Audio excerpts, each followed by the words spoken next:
Hey guys, in this video, I'm going to show you how to enable a spam protection in a Truecaller. It's very easy and simple. Once you launch the app, all you need to do is come here at the top right. You see these three dots? Go ahead and click on this, and then I need you to click on settings, okay? Now here under settings, you will see this block option. Go ahead and click on this. So what you need to do here is basically toggle on the basic mode at least to block the, top spammers in your region.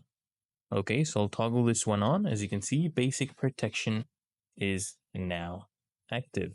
And this blocks, calls, messages from spammers. And if you do go ahead and get the max version, if you toggle that one on, that one requires the premium subscription.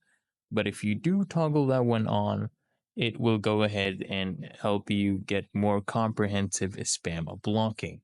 But otherwise, this is enough, and it's really that easy and simple.